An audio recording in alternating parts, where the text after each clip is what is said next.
Hello, everyone, and welcome to another episode of Eyes Wide Open. I'm your host, Donna Schmid, and I have Erik Roth, our shamanic astrologer, with me today, and our guest, Linda Ferguson. She's going to get an astrological reading, and she's very excited, and so am I. So, Erik, fill us in. Yes. So Linda, what we're going to do is look at your chart. We're going to also look at what the timings are right now, too, over the next hour. So I'd like to ask you what prompted you to want to come on and get a hour session here on the podcast. Just to gain more insight and explore whatever you have to teach me. I'm very intrigued by all this type of information. Okay, well, let me share my, if Donna, if you can give me permission to share my screen, I can show the chart and share the, not your screen. I know. Okay, just so everyone knows, I have no idea what's going on, but my mouse or my computer is spasming. It has a spaz attack going on, and so the screens just keep flickering back and forth. So I'm just energy. It must be, because now I'm going to create breakout rooms, and I didn't do that. Okay. Oh boy. Let's see. I'm glad I'm not working for a major network, because I probably would be fired. If you were working for a major network, somebody else would be doing that job. Oh, thank God. You would just be the one that's sharing whatever insights are coming through and not having to deal with the technical aspects of it. Okay. All right. All right. Let me stop it. Okay, I could always cut all this craziness out when the time comes.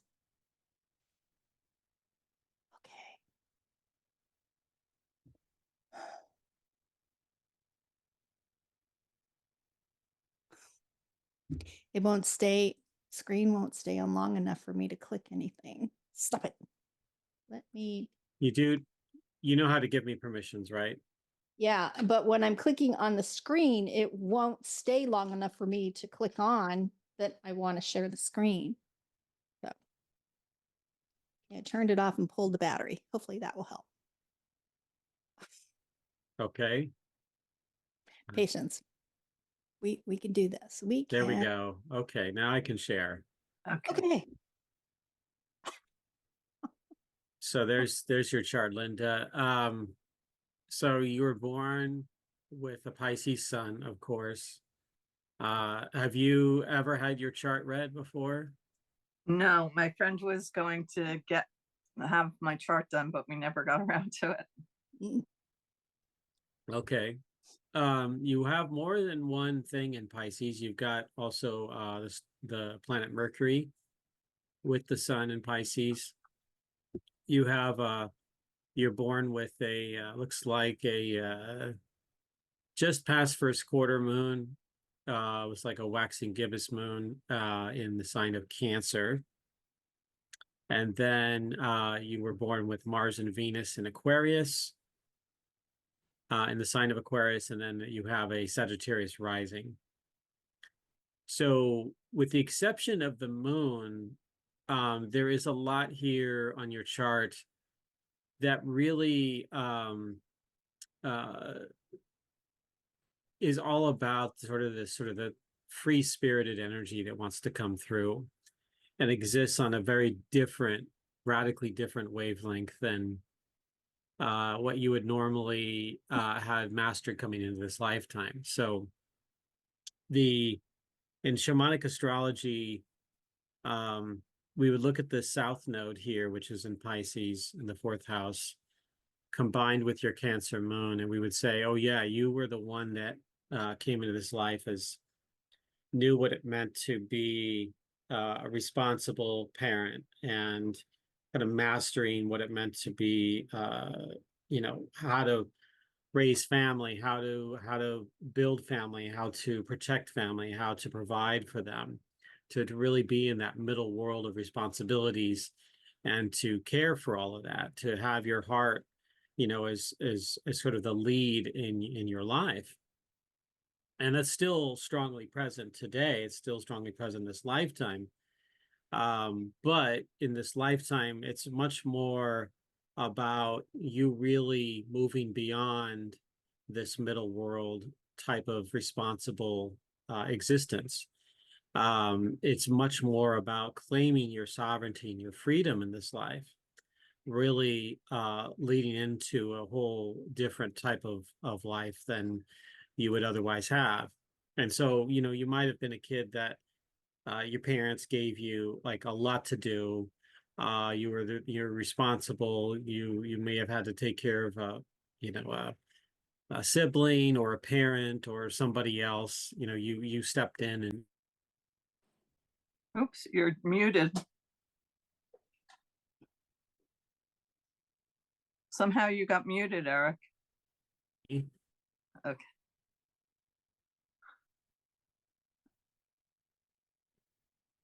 There you go. Okay. So I didn't even touch anything.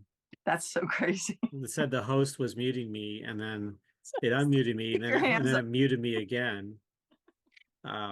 So I don't know what to say to that, except it was a bizarre sequence.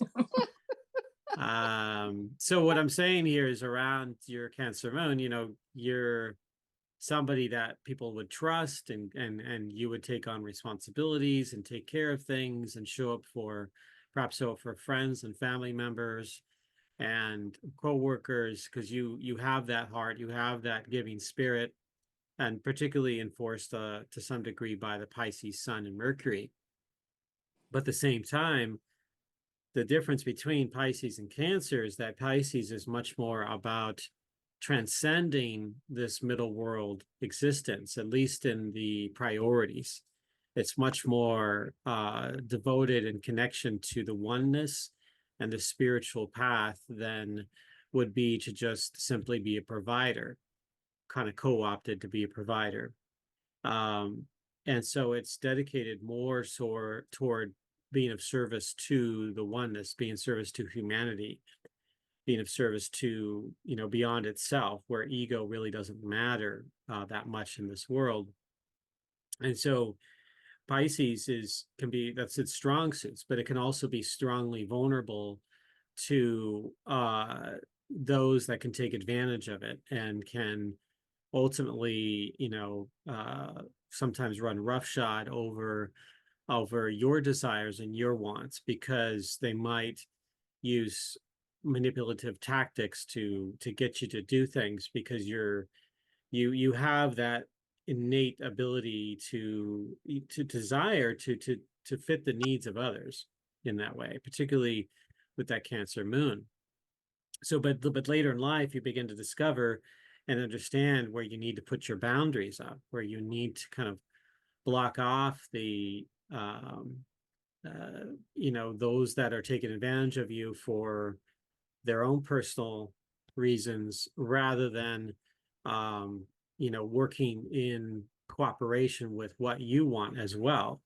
Because there's this Aquarius, there's this Sagittarius part of you that has very little to do with what I just talked about.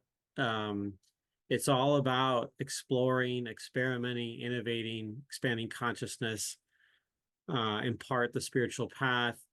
Even Pisces can get on board with a lot of that, and it's a free spirit. It's not meant to be tied down to any one thing, and to just simply be that sort of that wanderer, that gypsy type of energy that can doesn't have to be in one place the whole time. It can be on its own. And so your soul is making a radical change in this life to evolve into that state. You're a beginner at it, but you're moving in. That's the intent. Archetypally, that's the intent going forward in this life. And it's important to take that seriously.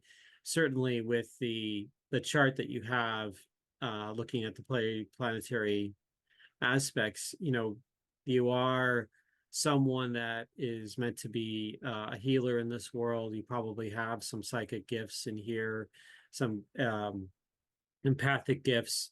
And the I would say one of the biggest things that you've got to overcome is really judging yourself and putting too much energy into like that you're not maybe not good enough, or you're not capable enough to do what you want to do in your life, to actually take the reins of your own life and go forward. Now, granted, uh,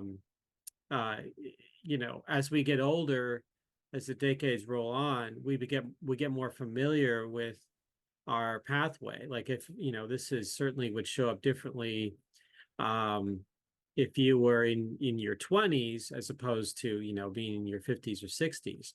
It's a very different situation, because in our 20s we're still learning some of the basics there of what archetypes are really wanting to come out. But when we get into our 40s, 50s, 60s, we start to really evolve into something brand new. And that's what the midlife passage is about. When we go through that, it helps shake up the tree of our life in a way that sometimes we're upside down and we don't know which direction we're supposed to go. And it can be hard for someone like you that has a Cancer moon. You could be locked down into a certain phase and state, and you may have like trouble going beyond the Cancer moon. It could become what we call kind of an addiction to family or caretaking and responsibility, even where you show up for the kids or for others, and that's what you're all about. But at the same time, when you're doing that, especially if you're doing too much of it, you could sacrifice that other part of yourself that desires this expansive life beyond the regular complexities of everyday existence. This is that seeker and innovator in you, that consciousness expander and spiritual traveler in you, that wants to go beyond that that Cancer moon. But the Cancer moon is always going to be there. It's not, you can't just eject it from your life and can you make the planets go away kind of a thing. It's something that's going to be really profoundly in your life. And I mentioned about really like the biggest challenge being having your judging yourself, or limiting yourself, or putting too much energy at, or the guilt trips that might occur with that. And that's primarily due not just to the Cancer moon, but this very, very strong Saturn energy opposite the moon. So Saturn and the moon were opposite each other when you were born, and that really makes for a person that can get sometimes even sabotage their own life path, because they may not see themselves as worthy of like achieving the next level of their life. This can happen a lot maybe in early part of their life, but there's still within you a brilliance, a huge heart, and a just a desire to see hope, and a desire to go beyond uh, anything you've ever seen before. And that's that Sagittarian spirit that wants to come through. But again, you live in these two realms. One in this great middle world realm that is demanding obligation, attention, to finances, to our to pay our expenses, to our responsibilities and our family and our and everything else that follows along with that. And then the world that wants to sort of escape that, to go beyond that, and to be this free spirit, this free human. And that's as a life purpose. And that's what that strong Sagittarius part is about. Now, I will share that, with your Jupiter and Capricorn here too, it can help you kind of keep your feet on the ground when you need to, and to take responsibility where you need to in a new way rather than the old fashioned, and can sometimes even really expand your responsibilities in new ways, which might take you back to the same road you were on before. But the Sagittarius is and Aquarius is going to rebel mightily at various times in your life if there's no attention to it. So what these archetypes are is that if we don't work with them consciously, they can come out in ways that end up making the decisions for us if they're not given any space. Because these archetypes, they operate, we can think of them like, you know, how gods and goddesses and some certain spirits may express themselves in ways that are autonomous from us, but they might also inhabit us too in some ways, meaning that these archetypes live without and within, and they are sovereign unto themselves. But in who we are, we're working in co-participation with them. At least that's the intent with the archetypes on various charts. And so for you, you know, the Sagittarius and Aquarius energy, if it gets repressed, it will find ways to rebel against whatever system or paradigm you've created or that you're under in some fashion. And eventually, even sometimes if it takes years, can come out and demand attention. So like one day waking up and you're like, this is not my life. I can't do this anymore. And turning in your 2-week notice and finding a different path for yourself. At the same time, you could still have those responsibilities, but then you have this very powerful curiosity to expand and explore and try to balance both worlds by doing both. And that can sometimes pay off when you're able to do both. But eventually you've got to find that more harmonious balance where one world isn't like taking over the other world and so forth. So you wouldn't just necessarily just be purely the free spirit and abandon responsibilities. There's always going to be some level and some need, particularly with your Cancer moon and the Jupiter Capricorn, to step into your life and actually, do some of the work you need to do. But as long as it doesn't compromise the other parts that are, at least archetypally, are intended to be priorities. And that can require what is called like alchemy between the signs. So where, if you are a spiritual seeker and a practitioner, a healer, then you could do that while you're involving certain skill sets when it comes to responsibilities and obligations in your middle world, and being able to like step in and do the work that is necessary to accomplish things, but not to such an extent where it restricts your own personal growth there. So this is just an overview of the archetypes. Typically when I do readings, I'm also asking quite a number of questions.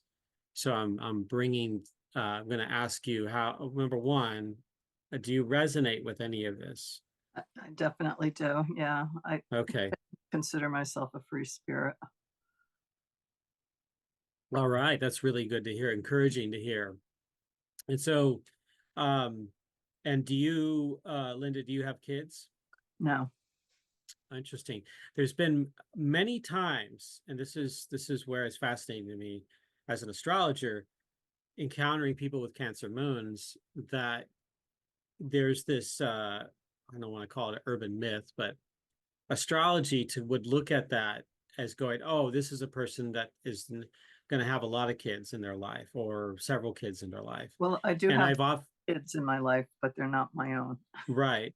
I do often find, though, that people that have Cancer moons do not have biological kids, that they might work with kids later on or in some other ways, but they don't have that mark. And so it's not surprising to me to hear that. And it honors too, to some degree, it honors your pathway with the Sagittarius rising and Vesta and even the Juno position, along with this Mars and Venus here in Aquarius.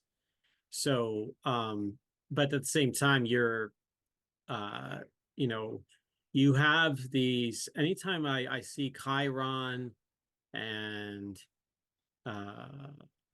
Neptune, you don't have a major Pluto aspect on your chart. Pluto's up here. It plays a role, but it's not as powerful as Chiron and Neptune and the a couple other outer planets in your life. You're meant to be definitely more radical, innovative, mystical, spiritual, and as a strong healer in this world. These are qualities that are meant to come out more and more as you know, put yourself into positions that allow it to be honored, allowed to be brought forth and go, okay, I'm going to work with this. So you have that innately, you have that natally that is meant to go forth there. And so Linda, do you practice? Do you have any desire or practice of like different kinds of healing gifts that you work with? I am a Reiki master, and I've been developing my mediumship skills, and I volunteer a lot. I do grief facilitating, and I just into serving humanity and whatever's needed. Yeah. And that's a really very healthy reflection of the combination of Aquarius, Sagittarius, and Pisces on your chart, and Capricorn even to some degree, because there's a lot of strong giving energy there in you. Donna, do you have any thoughts here? Well, what I do know of Linda, I feel like you were spot on with everything. I'm curious with the Sagittarius piece because um, it it feels like to me that that is in motion right now, and it almost feels as if it's a little bit of an irritant for her that it's like she's being encouraged to kind of take another step forward, a bigger step, and there's an irritant there like I don't know, I'm kind of comfortable here, I kind of want to go, but then I'm wanting to kind of sit back a little bit too. So I'm curious if you can delve into that a little bit more, and if it is at in this time that she is ready to take that big leap of faith, I'll call it. That's a great question. So let's look at the timings. So I've got that here. So I know you both look at this and go, my God, there's a lot of symbols there. So that's my job. Happy to interpret this. But one of the big players that's happening right now for you, Linda, is well, it's a combination of Jupiter and Saturn. Okay, with your sun. But at the same time, we also have Jupiter that's going to, well, it's going to go retrograde in about 6 days. And then it doesn't quite get to opposite your Sagittarius rising. But as far as astrological is concerned, the Jupiter cycle is in force because it will only make one exact pass opposite your ascendant. And that won't happen until the late spring, until I think it's the end of May. But in between that, it's actually strongly in your field, expanding this part of your life.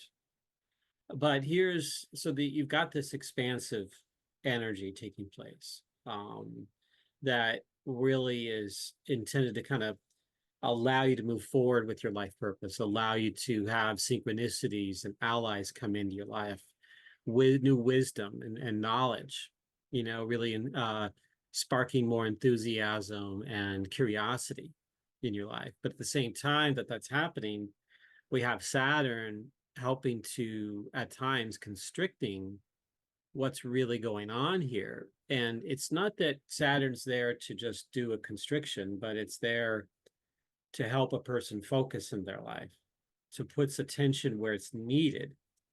And so Saturn right there, conjuncting your natal sun, that's a really heavy duty cycle. And it can sometimes feel like you don't have, might not have the energy, might not have the opportunities that you want, or that when the opportunities do come, you've got other obligations that override those particular opportunities. And so for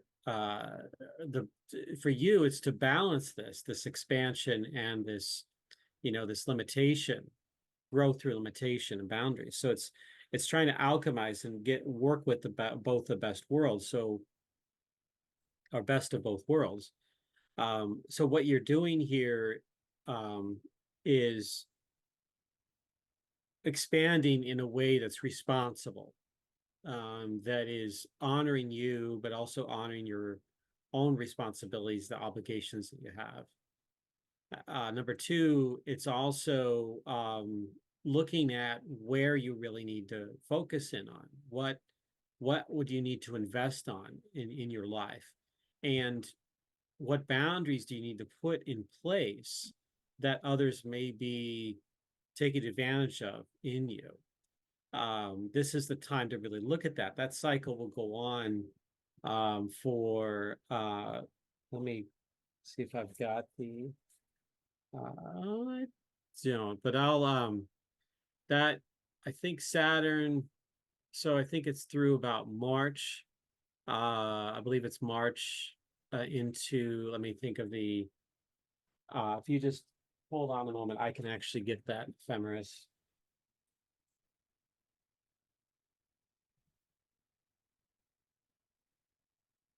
So let's see here.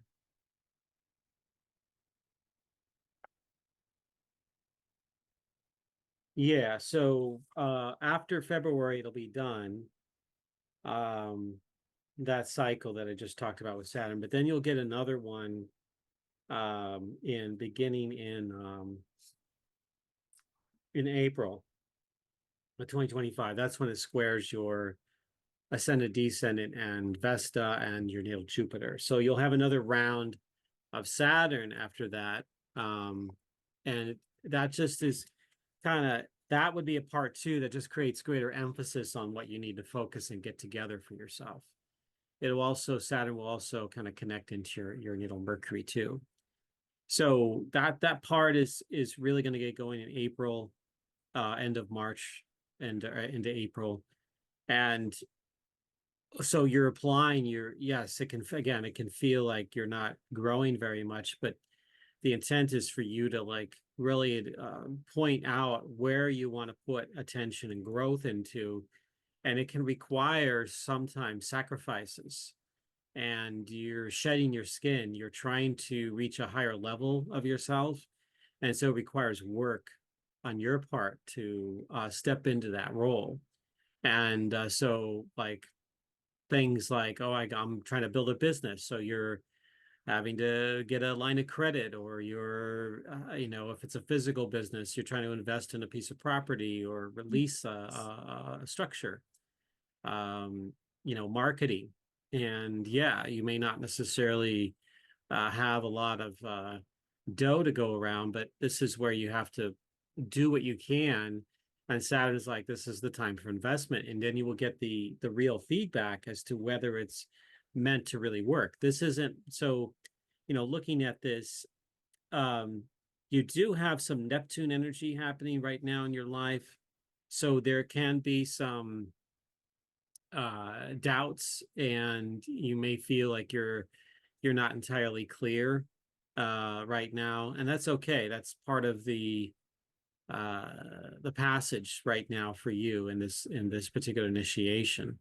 Neptune will be in your life for a while, just like Saturn will be. See, next year they're going to be coming into very close together in the springtime into the summer, and between the end of Pisces and the beginning of Aries. And that's going to continue through 2026. And that'll square, and particularly be vitally important when it squares your natal Jupiter. So the combination of that is like you've got spirit, the intangible, the unconscious, and matter, the solid, the form, you know, the complexities of physical reality, the bones of reality, and then this great unconscious, mystical, ethereal energy that is Neptune, and you're trying to work with both. So it's trying to bring the intangible into something tangible, into something that has form into it. And so that is going to be the really big some of that is happening now, but it's really going to take on another a deeper level of that when we get to June and afterwards. So just something to keep in mind right there. So it is like, combined, it is we can say just a transformation of worlds within you. And how are you going to expand and have the ideal life in a way that the real world can be of support to that. So it's like what you dream and vision for you, what you want, and in an ideal world, but then you look at the reality of it and the physical limitations that we have here on this planet. How are you going to bring that into that reality? And so it's going to require a lot of work on your part. And that's the Saturn Neptune message. But in the collective, what's going on, because this is happening not just for you, but the collective, whenever two outer planets come together, and this is rare, it doesn't happen, it takes every 35 to 36 years, Saturn and Neptune come together in conjunction. So it's like, well, what is that? How is that going to show up? The last time it happened was between 1988 and 1990. 1989 being the center of that was the last time, but that was in a different sign. They were in the sign of Capricorn. This time it's going to be in the early degrees of Aries. So, there's going to be a lot of challenges about what our, the collective, what our direction is going to be. There's a lot of ideals, a lot of dreams put forth, a lot of vision put forth, and some of it can manifest, and you can dream into that, but not to press yourself to have to make it all of it work, or that if not enough of it works, that you're a failure in this. It's just a matter of like not having strong expectations, but putting yourself out there and doing what you can around this. If it was only Saturn instead of Neptune, then I would say, yes, you definitely need to honor your expectations and your goals and to do whatever you can. But with Neptune also in the picture, it can be really difficult to meet your expectations, because Neptune can sometimes scatter and dissolve things that you think are solid. And that's why I always advise, when I'm doing readings with Saturn and Neptune together, that you might have this powerful faith that everything's going to work out perfectly, and but then later you become you get a loss of faith, you get disillusioned. And that's the combination with Saturn and Neptune. It can happen not only in you but also in society too, when you have these two planets getting together like that. So it's a powerful transition for you that's happening. And looking at this chart, there is one other thing that is really curious about. That is Chiron, which is on your home and roots. And this cycle has a lot. This started last year, 2023, and it will go on. Actually, no, wait. It started the summer of 2023, and will go on until the end of March of next year. So how is your life at home, and how do you feel at home? I feel comfortable, but it's like you said, in transition. Things have changed, but I I guess I feel like that Saturn aspect is grounding, and like maybe Neptune is more, you know, following or chasing my dream, what I envision for myself. Like Yeah. I, I have people saying, just jump into it. You're ready. Go for it. Go for it. But I do feel held back. Like I do feel like I'm not ready. Like I don't want to take that plunge yet. But Yeah. I just want to build up more confidence and skill, or just be sure that I like to know that I have the right messages. I don't want to, um, I don't know. Well, I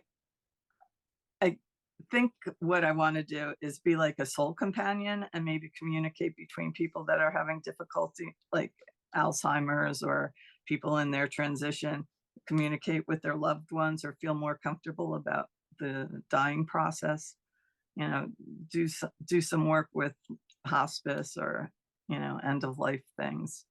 So that's what I'm looking at, but I don't know if that's really, you know, my journey.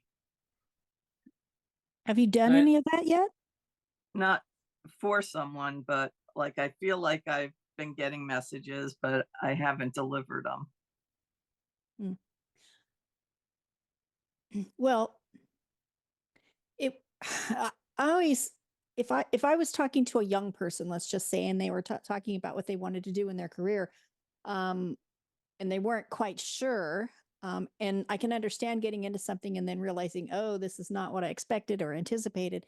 But I always say just shadow, do some shadow work and then see if it's something, just see how you feel about it. So taking a step forward and doing it doesn't mean you're committed to it. It just means I just really want to be sure that this is for me. This is where I fit in. This is where I feel that this is my soul place. But you're not going to know that until you at least step into it once or twice and get a feel for it. Right, right. You're not committed. Hmm. You're Just get just dabbling in it and just seeing if it's some, shadowing, do some shadow work. I don't know. There might be people, I know there's people out there that do that. And I don't know if you would be able to come in contact with somebody, but just even asking to shadow them, and you can question them and get the lowdown, on right, what, so you have enough information. right, right. Yeah. Yeah.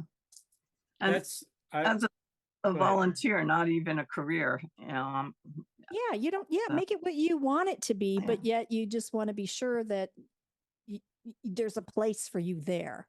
Hmm. And Right. that it feeds you, it feeds your soul. And that's worthy to do that. Yeah. But you're not going to get there if you're just sitting there waiting for, like, I don't know, the phone to ring or the doorbell, or yeah, go play, go have some fun and play. That's all you're doing. No commitment, just want to play a little bit here and see what it's like. I think it's a great purpose, actually, and I could see you fitting in, right? But that's me. You have to feel that. But yeah, I think Yeah, it's great. Yeah. thanks. Thanks. So yeah, I agree. And that, you can, based on what I see here, I think you're well equipped to play a role like you described, Linda, um, in the as a intermediary between perhaps someone in hospice, or is rather dying, or is not entirely cognizant of their reality where they are. You, with your Pisces Mercury retrograde, with the strong Neptunian aspect, and like you can access those other worlds, and if you put time and attention into the other realms, and to accessing and communicating with them, excuse me, you can uh, whatever that person may be saying, as you're playing that role of intermediary, you can actually maybe read it in such a way where you can get the knowledge from the other realms that may put more sense into what they're saying here on this on this third dimensional reality here. So you do have access to that celestial realm, I think, pretty strongly. You have you know, a grand trine of water planets that Neptune kind of anchors a bit. It's not a like a tight grand trine, but it is an important one. Scorpio, Cancer, and Pisces all represented strongly in your chart there. So, and Neptune sits in the 12th house on top of that. That's important to note too. So I see that you are, I think, well adapted to and to go into that, but also to trust yourself and to trust what's coming through. Yes, being in a Neptune cycle, you may not necessarily, you may second and third and fourth guess yourself at times, but it's not there to just simply you know, throw away any kind of trust in the celestial realm, but to actually invite you in more. And yeah, playing in that realm is a perfect way to interact without any, not putting pressure on yourself, and just simply going into it, you know, without the need to be perfect or the pressure in that space, but just simply allow yourself to drift away into that realm more strongly without again, there's a Saturn complex that you have that is saying you gotta do this the right way and have all the techniques down perfectly pat, and may have all the, like, in the Saturn world, it's like, well, you want to take all the trainings you can possibly take and get all the degrees and you can possibly get before you step into a Yeah. room and help somebody. Yeah. But that's just not Yeah. really part of what you signed up for in this life. I mean, some people can do that and that's their journey, but I don't think necessarily, particularly for you, that's not your I mean, it doesn't mean you can't go and do that, but to, you know, to have that instead of doing the practices would be, I would feel you know, not it wouldn't be my suggestion to do. It would be more that I would suggest just stepping into it and working with people, um, and just being present there, because people, you know, lots and lots of people need help out there like that, and it's really a challenging situation. I know that my mother has dementia, and she had, when I last talked with her, it was, she was going over things that were so many years ago, and she was having trouble being, you know, present in the moment here. And it was, you know, dead from a mini stroke that happened to her. And there's a lot of people out there like that, and then and from, you know, and of course other circumstances too. So this is an opportunity. I think more and more being called to that opportunity. I think the universe essentially is calling up people to be present in that zone, so that, because there's a great need for it. And you see, like, with all the massive trauma too, psychic trauma, psychological trauma, emotional trauma, spiritual trauma, physical trauma. And we see it from, you know, massive natural disasters like what happened on the East Coast with the hurricane, and with fires, and with, you know, shootings. There's more and more opportunity where people, a lot of these people really don't know and have the right resources to turn to for assistance, for help. Doesn't mean you need to be their counselor, but when you have, like, sometimes a psychic break, a person may not be fully in this world. They may be drifting off in other worlds. And I think and there's a larger population now that is older than there ever was in world history. And so we have also, like, more and more of those conditions and diseases and things that are taking place too. Combination with all that I've shared, it's going to be, you know, it's a difficult road for a lot of folks. And I think that's why when I go up and down the West Coast, particularly Oregon and California, doing a lot of fairs, there's a powerful desire for assistance. There's a lot of attendees, a lot of people coming into these fairs to seek alternative knowledge. And I think there's a reason there's more and more fairs popping up, is because the need is there. Mhm. I don't think that they're just popping up just because somebody's trying to make money. Mhm. Yeah, I mean, there could be a secondary thing for that, but I think the primary way is that there's just a greater need for that. And I think that that's something that's going to stay with humanity for a long time. I think it's been put under the covers for too many centuries, and now we're now in a place where now people can access it more easily.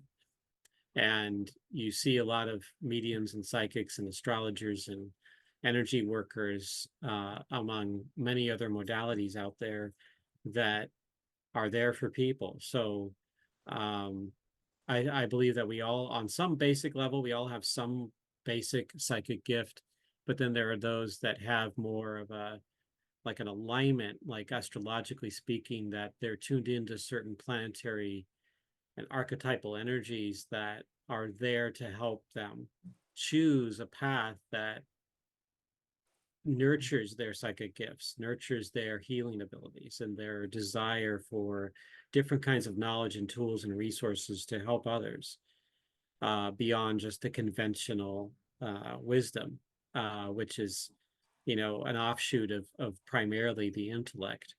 So this is where we want to use a holistic path, the human being as a whole, in order to tune in. And so you have different parts that you can access in your life here. And I think that this Saturn Neptune cycle that's going to come in, I mean, part of it now, but even more strongly when we get to the summer of 2025 and after, well, if we include June as part of the summer, then I would throw that in there in a big way, because that's when Saturn moves into Aries and starts to move into a conjunction with Neptune, and through parts of 2026 as well. So yeah, you don't have to force anything to happen. In fact, there's really something interesting too that's coming in. So you're going to have the let me see something here on with regards to your chart. So I don't show your birth date here. I need to look at this a different way. So let's see here. There we go. Okay. So, all right. So yeah. So from March through, I think it's going to be in that eclipse season next year. That's going to be really interesting for you. Beginning, what is that? March is the eclipses, and they're going to be, let's see, when is that? So yeah, that's the full moon eclipse on March 14th. That'll be opposite. It was opposite your natal sun.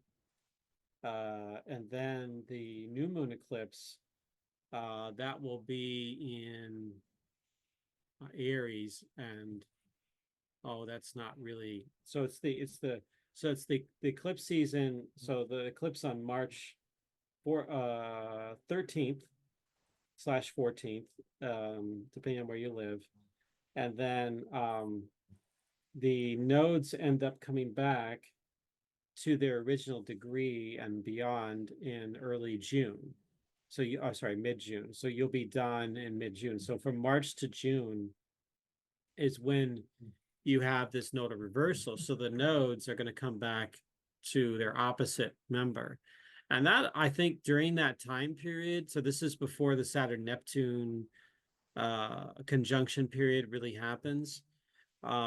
This may be a time where you really get the kinds of insights you may want, because this is where the karmic level, soul level energy starts to check in, where the past and future meet, and they're trying to provide some kind of wisdom and perhaps helping you make some decisions on your part.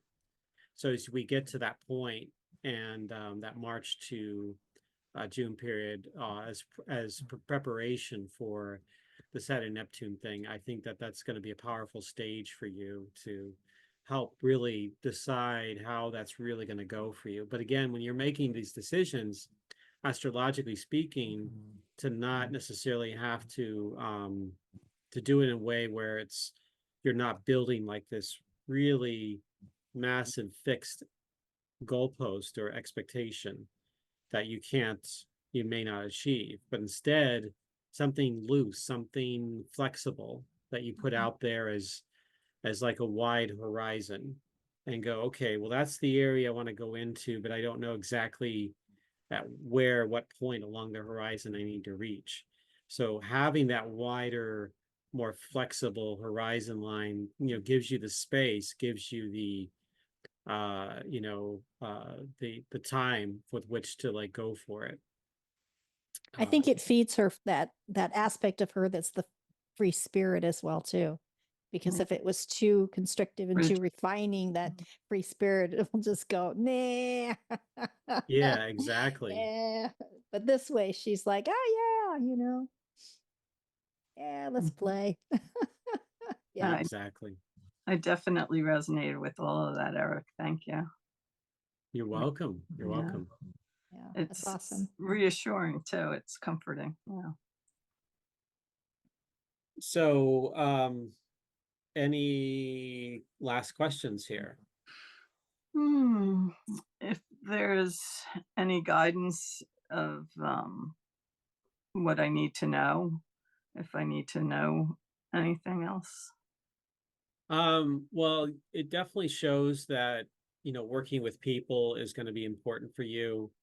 As a midheaven here in Libra, I think that that's important for you to step into, and working with people as you go into things like this, and involving people, face to face, and attending to their needs, and using your gifts in that way, while at the same time balancing out that you still have this free spirited energy where you're not necessarily tied down, and where you're saying, like, working 10 to 12 hours each day doing this work, and that you don't have any space for anything else. That's just that you want to definitely do some balancing there with the work that you go into here. And as you're learning, you're learning to use your gifts. The important thing is to know that, like, the ascendant Sagittarius rising is, you're a beginner at this.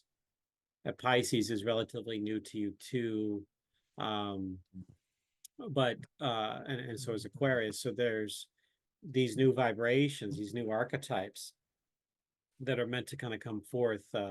Pisces, the healer, empath; Aquarius, the innovator, experimenter, wizard-like energy, and egalitarian; and the Sagittarius, explorer, spiritual truth seeker, philosopher.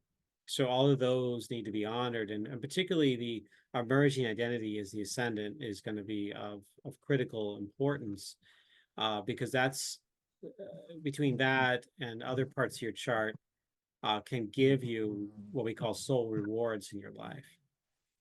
I recommend at some point, obviously, I know, Donna, you're going to share this, but to get a full reading where we can go into this in more detail. So I'm happy to, obviously do that. And that's part of the offering here, is to give you, some strong energy of what your chart is as a reflection of you, and just show that to you, and so that you can go forth and to work with it in your own personal way, and through your own free will, your own choices, and being guided by spirit and others, your guides and so forth, to make informed decisions in your life. Sounds beautiful. Yeah. Having an astrology reading to me is like that old game show where they had, you the choice between picking door number 1, door number 2, or door number 3. And it kind of is like, okay, door number 1's going to get you this, door number 2 is going to get you that, and door number 3 is this. Which one do you want? It's like you already know now what's behind it. So the choice making is still up to you, but at least you've really got some good insight onto which way. Your eyes wide open. Yes, Yes. exactly. Eyes wide open. Yeah. Thank you, Linda. You're welcome. All right. That was an awesome reading, Erik. I do know a lot about Linda, and from my own observations, you hit her right on the mark, or her chart did anyway. It was nice to hear and be validated myself for my own thoughts on who she is and what she brings to the table. She is someone who, when she's there for practice group, it's like you don't expect her. There's no expectations, but when she arrives, it's like, oh yes, Linda's here. It's just an element, of energy that she brings with her that you can really feel, and it uplifts the group. So, yeah, there's no expectations with her. She just comes and she's like this fairy. She's very free and giving, and it's wonderful to know you, Linda. It really is. Likewise. Thank you. Yeah, you're welcome. Erik, once again, you were phenomenal. Thank you both. Appreciate it. My heart. Thank you. Apologize for the craziness with my side of the computer. You should have seen what's going on. My eyes were beginning to get a little crazy. I think I figured out what it was, so I don't know how to Okay. fix it, but at least I know what it was or what's good. causing it, which is good. There was some nervous times there, I can tell you. It was asking me if I want to end the meeting. It's like, no, I'm not ready for that. But yeah, it went good. I'm happy. And thank you again, both of you. It was such a pleasure. And anyone, please, if you're interested in having your chart read, I really recommend it. And I'll leave Erik's information down below on how you can contact him. Or if you want to get a reading from me, that'll be there as well too. So I hope to see you Yes. again, Erik, again, and Yes. Linda. I know I'll see you when you Yes. pop in for practice. Yeah. Sounds good. Let's All do right. this again later this month. Okay, sounds great. We'll set a time and date. All right, everyone. Take right. care. Bye. Thank you. Please be sure Bye. to like, share, and subscribe. Yes. All right. Take care, All everyone. righty. Take care. Bye-bye. Bye. Bye.